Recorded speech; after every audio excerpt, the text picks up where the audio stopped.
beloved Boss Mike Cervera. Pakinggan nyo ito. Ito ho ay expose, mga kababayan ko, ni Vico Soto. Ito na. Hindi lang isa o dalawa o tatlo, kundi siyam pala na kumpanya ng mga diskayang nakasungkit umano Nako. ng bilyones na kontrata para sa flood control project. Nako po. Unang umingay ang kanilang pangalan nang makalaban si Pasig City Mayor Vico Soto sa May midterm elections. Narito ang Nako agenda po. report ni Joash Malimban. Ayan na. Yan o. Tila nasa spotlight na naman ang kontrobersyal na mga diskaya. Nako, alam nyo mga kababayan kaya ayoko na maraming pera. Gusto ko lang yung marami lang. Pero yung marami, ayoko talaga niyan. Eto na. Tapos may ulat na ang top 2 and 3 sa 15 companies na nakasungkit ng mga flood control project ay pagmamayari umano ng kanilang pamilya. Nako po! Ayan na nga, pagmamayari ng pamilya, Bulgaran na! Siyam na kumpanya ng mga diskaya nakasungkit ng 31.5 billion flood control project! Grabe, no, mga kababayan ko. 31.5 billion. Billion, mga kababayan ko. Kahit nga lang ho yung yung 0.5 na lang yung atin Ano po, mga kababayan, ha? Boss Mike, banner ba yung tinutukoy mo? Nakaraan na nilalagay sa harapan ng bahay. Hindi nga! Hindi pa rin kayo nakamove on doon. Iba yun, nog. Eto na. Yan ang Alpha and Omega General Contractor and Development Corporation. Grabe, no, mga kababayan. Itong kumpanya rin daw ng Diskaya na Alpha and Omega General Contractor and Development Corporation ay nakakuha po ng 7,489,133,751.70. Yan ho, mga kababayan doon pa lang ho yan sa Alpha and Omega. Next. Na naawardan ng halos 7.5 billion pesos worth of flood control projects mula 2022. At ang St. Timothy Construction Corporation. Nako, kanila rin ho yan. St. Timothy Construction. 7 billion 324,000 million. 7 billion 324 million 882 820,807 pesos and 62 cents. Grabe, no? Grabe, bilyuna, no? Next. Naka-corner ng 7.3 billion pesos worth of contracts. Sa labas ng top 15 companies na inilahad ni PBBM, natatanda ang pagmamayari rin ng mga diskaya ang St. Gerard Construction. Grabe, no? May mga pa-saint pa sila. Alam nyo, yung mga gumagamit ng saint na yan, nako, delikado yung mga yan. Yung gumagamit ng kumpanya may saint. Di ba? Delikado. Hindi, iba yun. St. Michael, ako yun Sige tuloy. Base sa sumbong sa Pangulo website, nakatanggap din ng 2.3 billion pesos worth of contracts sa flood control. Walang nakuha yung St. Michael. Hindi nangungontrata yung St. Michael, oy. Nagpapaganda ng ng buhok, tsaka ng kutis, ganon. Wala, ni Singkunduling.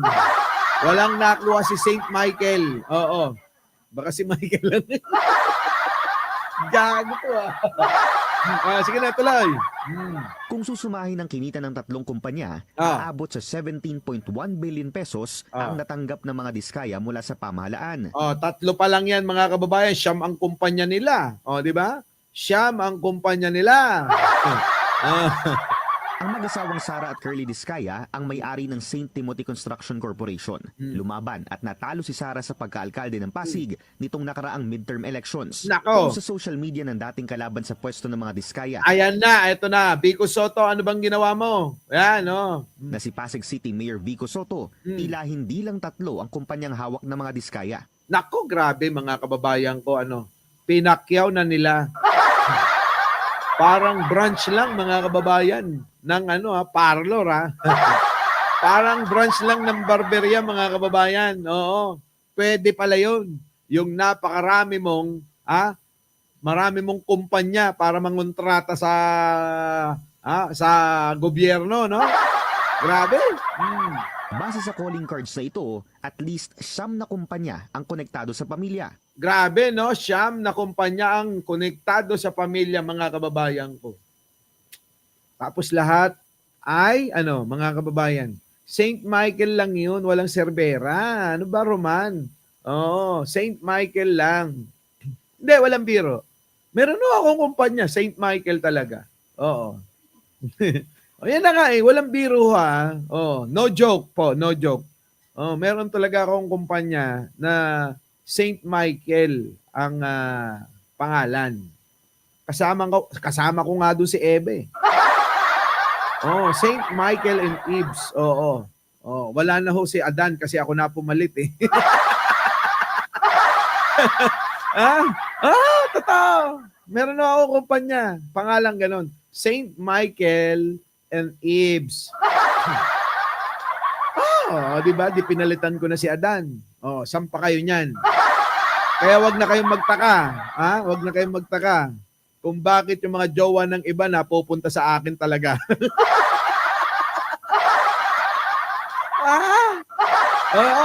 Yun, mga kababayan, St. Michael and Eves. Yan na, mga kababayan ka. Nandiyan na si Shooter MK45. Bigla-bigla na lang to lumalabas. Tuloy na. Bukod sa naunang tatlo, pagmamayari rin daw ng mga Diskaya ang St. Matthew General Contractor and Development Corporation. May St. Matthew, may St. Gerald. Ang dami, Puro Saint. Pero mandurugas daw pala. Mga kababayan ko. Pa-Saint pa eh. Pero mandurugas pala. Tuloy. Great Pacific Builders and General Contractor, YPR General Contractor and Construction Supply, Amethyst Horizon Builders, Waymaker OPC, at ang Elite General Contractor and Development Corporation. Grabe, Sa no? Facebook post ni Mayor Vico Soto, Ayan na. nalalaman kung sino ang mga namayagpag ng mga kontraktor at mukhang iisa lamang ang may-ari. Namayagpag sila noong nakaraang administrasyon hanggang ngayon. Kahit ano pa man ang gamiting pangalan ng inyong kumpanya, ang inyong trabaho ang susuriin at sa trabaho rin ninyo makikita kung may anomalya. Sa pagsusuri ng Billionaire News Grabe, Channel, no? aabot sa halos 31.6 billion pesos o mahigit 6% ang flood control projects na posibleng hawak ng pamilyang Diskaya sa buong bansa. Grabe, mga kababayan, 6% kay Cheese isa. Ay sa tropa pala ni Cheese, 'di ba? 1%, pero dito kay Diskaya, 6, mga kababayan. Kinanya na nilang lahat. Tuloy. Base yan sa datos na nasa Sumbong Pangulo website. Ang masama rito, marami sa mga proyektong hawak ng kanilang pamilya tila wa-effect daw pagdating sa flood control. Paiimbestigahan pa ni Senator Erwin Tulfo ang Pasig River Esplanade Footbridge. Nako, mga kababayan ko, sila rin pala may gawa nito. Etong Esplanade Footbridge, Nako po, delikado. Ano to? Bakit ito merong ganito? Istigahan pa ni Senator Erwin Tulfo ang Pasig River Esplanade Footbridge na pinondohan noong 2019 ng higit 284 million pesos. Grabe, Digong, ikaw yun. 'Di ba? 200, kulang-kulang 300 milyon, mga kababayan. Kulang-kulang 300 milyon yan. 2019 ng higit 284 million pesos. Kita nyo, ito ho ang problema sa mga DDS, singit lang natin. Sila ho yung laging binubuskahan, sinasabihan, at binubuli si Pangulong Bongbong Marcos dahil nga rito sa mga flood control, Pero ito palang panahon ni Digong ang sandamakmak, ang korupsyon, kita nyo, na minana ni Pangulong Bongbong. Nakuha ninyo? Sa kakabanat nila, kakatira nila kay Pangulo pagdating sa flood control. Anak ng tinapa. Sa panahon pala ni Digong, maraming korupsyon. Oh, yan ang sinasabi ko sa inyo, mga DDS eh. Sa bagay, mga bobo daw kayo eh. Oh, di ba mga kababayan ko? Oh, eto pa isa. Tira kayo ng tira, bangag ng bangag kayo kay Pangulo. Eh yun naman pala, sa opisina lang ni Robin Padilla. Makakahanap na kayo ng bangag na sinasabi nyo, ha? Di ba? Oh, sabi nung mga kasama namin doon. Oh, pansinin nyo daw yung mga nagchuchongki. Oh, tulad ni ni Anthony Fernandez, Mark Anthony Fernandez, 'di ba? At saka sino pa? Oh, marami pang iba. Alam niyo yung style, 'di ba? Opo, opo, 'di ba? Ganun din si Robin eh. Oh, 'di ba? Oh, ngayon. Baka naman manawagan na kayo, mga DDS na mga tangat bobo. Sabihin nyo kay Robin Padilla, magpa-hair follicle test na siya. Oh, bakit hindi nyo magawa? Kasi nga mga tanga kayo. 'Di ba? Oh, anong kasabihan mga kababayan? Sabi nila, kapag ka ang kasama mo, sabihin mo sa akin kung sino ang kasama mo at sasabihin ko kung sino ka. Di ba mga kababayan ko? Oh. At saka alam nyo mga kababayan, ang pagdodroga, totoo naman yung sinabi ni General Torre, nakakapangit talaga. Kung ikukumpara nyo si Robin Padilla, nung araw, singwapo ko siya. Oh! Di ba mga kababayan ko? Oh! Nung araw mga kababayan, kung ikukumpara nyo ngayon, nung araw si Robin Padilla, singwapo ko siya. Tapos ngayon mga kababayan, pag nakita nyo na, malamang, kaya nga Robin Padilla, tanggalin mo sa agam-agam namin yung baka nagdodroga ka. Kung dati kamukha kita, ngayon kamukha mo na si Pugak. Di ba? Naalala nyo ba si Pugak? Oh, nakakapangit talaga pagdodroga. Pero mamaya pa yan yung topic natin eh. Oo, patikim pa lang yan. Mamaya. Dito muna tayo sa mga nagnakaw sa sa flood control ha. Ito na. Pasa. Pero makalipas ang 6 na taon, poste lang ang naitayo. Sa isang Facebook post ni Iloilo City Mayor. Grabe no mga kababayan, poste lang yun naitayo. Hindi tumatapos ng proyekto pala ito, mga kababayan ha. Oh, sige tuloy. Raisa Trenas naman, inilahad nito ang 2 kumpanyang nasa top 15 ni PBBM at pagmamayari ng mga diskaya ay kabilang sa top 5 companies na umahawak sa major flood control projects sa kanyang lungsod. 4 dito, umaabot sa daan-daang milyong piso ang presyo ng kontrata, pero ani Mayor Trenas, either non-functional, nagsanhi pa ng baha o di kaya practically non-existent. Grabe, di ba, mga kababayan ko? Nakakuha ng proyekto sa dati pang administrasyon, mga kababayan ko? Di ba? Sa dati pang administrasyon, Jesse. Kamukha lang naman eh. Kung maalala nyo lang si Pugak, kung hindi nyo maalala, wag nyo nang alamin, At wag nyong i-google kung ano itsura ni Pugak, Ito na mga kababayan ko. Ito. Grabe mga kababayan. Antindi.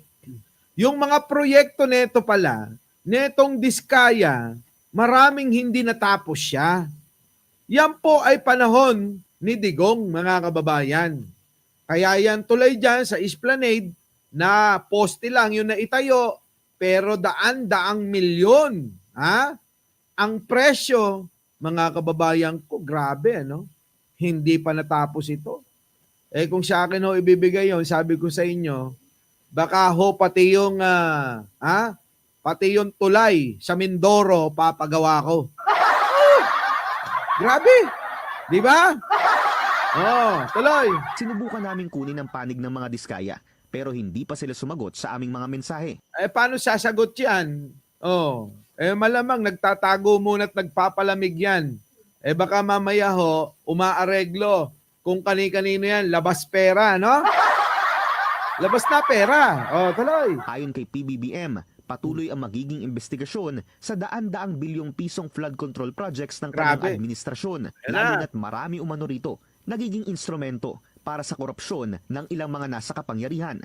Ito nga ang problema pa, mga kababayan. Imbis na mapaganda, etong pagbabaha mawala, abay mga kababayan, nakatulong palalo para ang mangyari. Para ang mangyari mga kababayan, makasagabal pa sa pagdaloy ng tubig. Ano po, mga kababayan ko? Matindi. Antindi. Biruin ninyo, kumuha ng pera para sana maibsan ang baha. Ay nako, Diyos ko po, siyempre, ang nangyari, nakatulong palalo para magbara. Makapagbara. Makatulong pa para lalong tumaas ang tubig. Kasi nga hindi natapos.